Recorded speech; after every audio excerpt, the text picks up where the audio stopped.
দেখতে পেয়েছি বাংলাদেশ কোনো সরকারই দর্শকের শাস্তি নিশ্চিত করতে পারেনি। পুরো বাংলাদেশকে স্তব্ধ করে দিয়ে মাগুরার ৮ বছরের মেয়ে যে আপন বোন জামাই এবং বোনের শ্বশুরের হাতে ধর্ষণের শিকার হয়।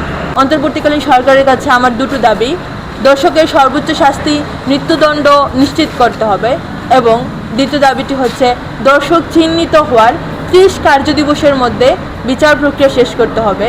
তানজিয়া শিশির, শিক্ষার্থী, মৌলভীবাজার সরকারি কলেজ।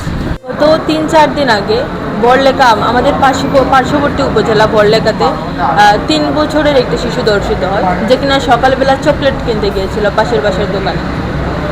গতকাল পুরো বাংলাদেশকে স্তব্ধ করে দিয়ে মাগুরার 8 বছরের মেয়ে যে আপন বোন জামাই এবং বোনের শ্বশুরের হাতে ধর্ষণের শিকার হয়।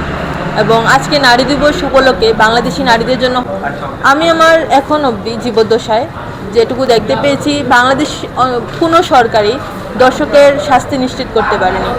দর্শকেরা বরাবরই পার পেয়ে যায়, এবং আমাদের সুশীল সমাজ বলেন কিংবা বকাটি সমাজ বলেন, সবার জায়গা থেকে একটা জিনিসের দিকে খুব বৃহৎ আকারে আঙ্গুল তোলা হয়, মেয়েদের পোশাক। কিন্তু যখন একজন বৃদ্ধ ধর্ষিত হয়, একটা শিশু যে কিনা নারীত্ব বোঝার আগেই, নারী জন্ম বোঝার আগেই, নারী জন্মের সুদ যাকে দিতে হয় এই পৃথিবীতে, তারা দর্শিত হওয়ার পর আমাদের সেই সুশীল সমাজরা এগিয়ে আসে না, তাদের বিচার নিশ্চিতের দাবিতে তারা এগিয়ে আসে না।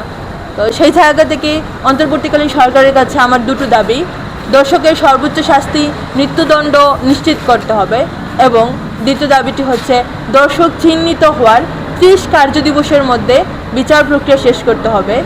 একজন দর্শিতার আর্তনাদ পুরো আকাশ বাতাস কাঁপে, বাংলাদেশ প্রকম্পিত হয়ে যায়।